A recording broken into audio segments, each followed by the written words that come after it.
Welcome to beautiful dress maker channel. இன்றைக்கி நம்ம என்ன பார்க்க போகிறோம்னா, இந்த ஸ்லீவ் கட்டிங் வந்து பயங்கர ஒரு டவுட் இருக்கும். ஸ்லீவ் கட்டிங் வந்து நம்ம எவ்வளோ வைக்கிறது, இதில் வந்து எப்படி தான் நம்ம ஸ்லீவ் கட்டிங் வந்து செஞ்சாலும் நமக்கு வந்து ஒரு லூஸ் வந்து நமக்கு வரும். ஓகேங்களா? ஸோ அது மாதிரி வராமல் இப்போ வந்து நல்ல டெய்லர்ஸ்லாம் வந்து என்ன பண்ணுவாங்கன்னா, அவங்க வாட்டுக்கு ஸ்லீவ் கட்டிங் வந்து அவங்க வாட்டுக்கு டக்கு டக்குன்னு இந்த ஷேப் போட்டு வெட்டிட்டு போயிடுவாங்க. ஸோ இதில் நமக்கு வந்து ஒரு ட்ரிக் இருக்குது. நான் உங்களுக்கு என்ன ட்ரிக்குன்னு சொல்கிறேன். உங்களுக்கு அதை வந்து கன்ஃப்யூஸ் ஆகாமல் தெளிவாக இந்த கட்டிங் வந்து பண்ணணுங்கிறதுக்கு. ஓகேங்களா? இப்போ இந்த ஸ்லீவ் அது இல்லாமல் இந்த ஸ்லீவை வந்து மாற்றி வேறு வச்சு தைச்சிருவாங்க. ஓகேங்களா? லெஃப்ட் சைடும் ரைட் சைடும் மாற்றி வச்சுருவாங்க. அதுக்கெல்லாம் ஒரு ட்ரிக்ஸ் வந்து சின்ன சின்ன ட்ரிக்ஸு நீங்கள் கட் பண்ணும்போது பண்ணிக்கோங்க. அந்த ட்ரிக்ஸ் உங்களுக்கு ஒர்க் அவுட் ஆகும். தைக்கும்போது உங்களுக்கு கன்ஃபியூஸாக இருக்காது. சீக்கிரம் தைச்சிடலாம். சரி, இப்போ என்னென்னா, இது ஆல்ரெடி நான் கட் பண்ணியிருக்கேன் இந்த ஸ்லீவு. இது என்ன பண்ணணும் அப்படின்னா, இந்த ஸ்லீவ் கட்டிங்கில் இப்போ ஸ்ட்ரைட்டாக இந்த லைன் போட்டு நம்ம கட் பண்ணுவோம். இது நேர் ஒரு ஸ்ட்ரைட்டாக ஒரு கோடு வரும் இல்லைங்களா? இதுக்கும் உள்ள டிஸ்டன்ஸ் வந்து நம்ம எவ்வளோ வைக்கிறோங்கிறது ரொம்ப முக்கியம். யாருக்கு எவ்வளோ வைக்கணும் அப்படின்னு பார்த்துட்டோம்னா, இப்போ ஓரளவுக்கு ஒரு 36 இன்ச்சஸ் ஒரு பாடி இருக்குது அப்படின்னா அவங்களுக்கு வந்து 3 இன்ச்சஸ் வைக்கலாம். ஓகேங்களா? 3 to 3.5 வைக்கலாம். ஒரு 36 இன்ச்சஸ், அதாவது 34, 32, 36 வரைக்கும் இருக்கிறவங்களுக்கு வந்து நம்ம 3 to 3.5 இன்ச்சஸ் வரைக்கும் இந்த டிஸ்டன்ஸ் வந்து நம்ம வைக்கலாம். இதே வந்து சின்ன பிள்ளைங்க, ஓகேங்களா, அவங்களுக்கு வந்து பாடி லூஸ் பார்த்துக்கிட்டிங்கன்னா மேக்ஸிமம் வந்து 28, 26 இந்த மாதிரி இருக்கும். ஸோ அந்த மாதிரி இருக்க பிள்ளைங்களுக்கெல்லாம் வந்து நம்ம என்ன பண்ணலாம், நம்ம 2 to 3, அதாவது 2 to நம்ம 3 வரைக்குமே வந்து அவங்க வைக்கலாம். ஓகேங்களா? அந்த ஏஜ் பொறுத்து அவங்களுடைய பாடி லூஸ் எவ்வளோ இருக்குது, அவங்க உடம்பு எப்படி இருக்குங்கிறத பொறுத்து நம்ம இந்த டிஸ்டன்ஸை வந்து நம்ம சேஞ்ச் பண்ணிக்கணும். ரொம்ப 40 இன்ச்சஸ் இருக்காங்க, 38, 40, 36க்கு மேலே இருக்காங்கன்னா அவங்களுக்கு 3.5லேருந்து 4 வரைக்கும் நம்ம இந்த டிஸ்டன்ஸை வந்து 4 இன்ச் வரைக்கும் இந்த டிஸ்டன்ஸ் நம்ம கொண்டு வைக்கலாம். ஓகேங்களா? இது வந்து நார்மலாக 36 இன்ச் இருக்கவங்க 34 இன்ச்சு. ஸோ நான் இதுக்கு வந்து 3 வச்சுருக்கேன். 3 இன்ச்சஸ் இந்த டிஸ்டன்ஸ் வந்து நான் வச்சுருக்கேன். ஓகேங்களா? அவங்களுடைய ஆர்ம் ஹோல் சைஸ் என்னன்னு பார்த்துக்கிட்டிங்கன்னா 16.5 இன்ச்சஸ் வந்து அவங்களுடைய சுற்றளவு இருக்குது. ஓகேங்களா? ஸோ அப்போ 16.5 இன்ச்சஸ்னால் நமக்கு எவ்வளோ வரும்னா 8.25 வரணும். ஸோ 8.25 வந்ததுன்னா நமக்கு இது கரெக்டு. நம்ம வந்து 8.25 இந்த பேக் சைடு இருக்கக்கூடிய அளவை தான் நான் வந்து என்ன பண்ணணும், நம்ம மெஷர் பண்ணணும். இது உள்ள நம்ம எடுத்து போயிருக்கனால இதில் ஒரு 1/4 இன்ச்சு நமக்கு வந்து இங்கே இதில் எக்ஸ்ட்ரா கிடைக்கும். ஸோ அதனால் நம்ம பேக் சைடு இருக்கிற அளவு தான் வந்து நம்ம 8.25 இன்ச்சு வருதான்னு பார்க்கணும். ஓகேங்களா? ஸோ இல்லைன்னா அது வந்து ரொம்ப டைட் ஆகிடும். உங்களுக்கு வந்து பாருங்கள் 8.25 இன்ச்சு வருது. ஓகேங்களா?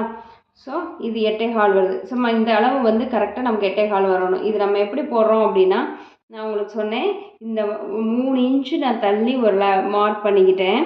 இந்த இடத்துல வந்து இதுக்கும் இந்த பாயிண்ட்டுக்கும் எவ்வளோ இருக்குது, நமக்கு 8.25 இன்ச்சு வந்து நமக்கு வரணும் அப்படின்னா அந்த 8.25 வச்சு நம்ம ஒரு கிராஸ் போட்டு அதுக்கப்புறம் இந்த கர்வ் வந்து நம்ம வரையணும். ஓகேங்களா?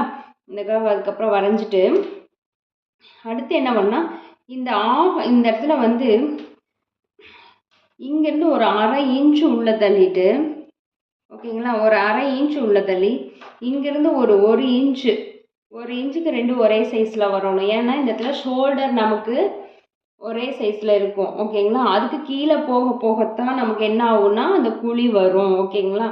ஸோ அதனால் நமக்கு அதுக்கு கீழே போகும்போது இந்த வளைவு நம்ம என்ன பண்ணணும், கொண்டு வரணும். அப்போ ஃபஸ்ட்டு நம்ம வந்து இந்த கர்வ் வந்து இப்படி போட்டுக்கிறோம். ஓகேங்களா? அடுத்த கர்வ் போடும்போது இந்த இடத்துலேருந்து இது வரைக்கும் ஒரு லைன் போட்டுக்குங்க. அதில் சென்டர் பாயிண்டில் வச்சு 1 இன்ச் அளவுக்கு இந்த மேலேயும் கீழேயும் போட்டுக்குங்க. 3/4 to 1 இன்ச்சு அவங்களுடைய பாடி சைஸ் பொறுத்து. இது 3/4 இன்ச்சு நான் வச்சுருக்கேன். இது 1 இன்ச்சு வரைக்கும் அவங்க பாடி லூஸ் அதிகமாக இருந்ததுன்னா 1 இன்ச் வரைக்கும் இந்த ஓப்பன் வந்து அதிகமாக உள்ளே எடுத்துக்கோங்க. எடுத்துட்டு உங்களுடைய கர்வ் எப்படி வரும்னா, இந்த சென்டர் பாயிண்டில் 1 இன்ச்சு 3/4 to 1 இன்ச்சு மார்க் பண்ணிவிட்டு அது இங்கே ஒரு 1/2 இன்ச்சுக்கு முன்னாடியே ஒன்றா போய் ஜாயிண்ட் ஆகிடணும். இங்கே 1 இன்ச்சுக்கு அப்புறம் தான் இந்த இடம் பிரியணும். இங்கே 1/2 இன்ச்சுக்கு முன்னாடியே ஜாயிண்ட் ஆகிடணும். ஓகேங்களா? அப்புறம் இந்த ஒரு ஷேப் வந்து ஒரு மீன் ஷேப் மாதிரி அந்த கர்வ் அழகாக வர்ற மாதிரி நீங்கள் வரைஞ்சிக்கோங்க. வரைஞ்சிட்டு இப்படியே கட் பண்ணாதீங்க. அடியில் இருக்க துணி கட் பண்ணி பிடிவீங்க. அப்புறம் இந்த ஸ்லீவே டோட்டலாக வேஸ்ட்டாக போயிடும். ஸோ நீ என்ன பண்ணணும்னா இது ஓப்பன் பண்ணி வச்சுட்டு, ஏன்னா இதில் வந்து நம்ம என்ன பண்ணியிருப்போம், ரெண்டு கைக்கான ஸ்லீவ் நம்ம கொடுத்துருப்போம். ஸோ ஓப்பன் பண்ணி வச்சுட்டு அதுக்கப்புறம் கட் பண்ணுங்கள். இதில் வந்து இது மேற்பக்கம் இது மேற்பக்கம், இந்த மேற்பக்கம் ஒரே மாதிரி வச்சுட்டு அப்புறம் இந்த பக்கம் கட் பண்ணிக்கோங்க. இதில் என்ன பண்ணணும்னா இந்த சென்டருக்கு ஒரு நாட்ச் போட்டுக்கோங்க. இந்த இடத்துல நம்ம உள்ளே குழி வாங்கி கட் பண்ணதுக்கு ஒரு நாட்ச் போட்டுங்க. அப்போ தான் இது நம்ம ஃப்ரண்ட் சைடுங்கிறது தெளிவாக தெரியும். அப்புறம் இது ரெண்டும் சேர்த்து நமக்கு என்ன ஆம்ஹோல் சுற்றளவோ அதில் ஒரு நாட்ச் போட்டுக்குங்க. இந்த பக்கம் 1.5 இன்ச்சு எக்ஸ்ட்ரா எடுத்துக்கோங்க. ஓகேங்களா? அடுத்தது என்ன பண்ணணும்னா, நம்ம தைக்கும்போது எப்போவுமே நமக்கு நிறைய குழப்பம் வரும். எது ரைட் சைடு எது லெஃப்ட் சைடு தெரியாது. ஸோ அப்போ என்ன பண்ணணும்னா, நம்ம இது உள் பக்கம் தான் நம்ம மேலே வச்சுருக்கோம் இல்லைங்களா, இதில் ஒரு கிராஸ் போட்டுக்கோங்க. ஓகே, இது அதே மாதிரி பின்னாடி பக்கம் திருப்பி இங்கே ஒரு கிராஸ் போட்டுருங்க. ஸோ இது உள் பக்கம் இது உள் பக்கம், one left side one right side. ஓகேங்களா? இல்லை உங்களுக்கு இன்னும் கூட வந்து ஒரு ரைட்டு லெஃப்ட்டு அப்படின்னும் நீங்கள் வந்து மார்க் பண்ணி எழுதிக்கலாம். ஓகேங்களா? இந்த மாதிரி எழுதிக்கோங்க. இல்லை இதில் ஒரு கிராஸோ இல்லை டிக்கோ ஏதோ ஒன்று இந்த ஃப்ரண்ட் சைடு வர்றதுக்கு மட்டும் போட்டுருங்க. இது கரெக்டாக ஃப்ரண்ட் சைடில் வர்ற மாதிரி நம்ம துணியில் வச்சு தைக்கும்போது கரெக்டாக வச்சுக்கோங்க. ஓகேங்களா?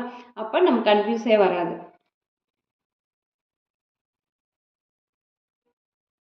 இந்த கர்வ் மட்டும் நம்ம இன்னும் பாடியாக இருக்கவங்களுக்கு இன்னும் உள்ளதள்ளி குழி வாங்கி நம்ம கட் பண்ணலாம். ஆனால் இங்கே ஒரு 1/2 இன்ச்சுக்கும் இந்த ஒரே சைஸில் தான் வரணும். இங்கேயும் 1 இன்ச்சுக்கு நமக்கு ஒரே சைஸாக தான் வரணும். இங்கேருந்து ஆரம்பிச்சிங்கன்னா கொஞ்சம் கொஞ்சமாக இங்கே டீப் ஆகி மறுபடியும் நம்ம மேலே போய் அதில் ஜாயின் பண்ணணும். அவ்வளோதாங்க இதில் ட்ரிக்ஸு, வேறு எதுவுமே கிடையாது. அங்கங்கே நாட்ச் போட்டுக்குங்க.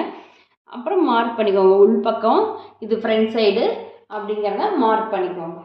அப்போ உங்களுக்கு எந்த கன்ஃபியூஷனும் வராது. தைக்கும்போது நீட்டாக தைச்சிக்கலாம். தேங்க்யூ ஃபார் வாட்சிங் திஸ் சேனல்.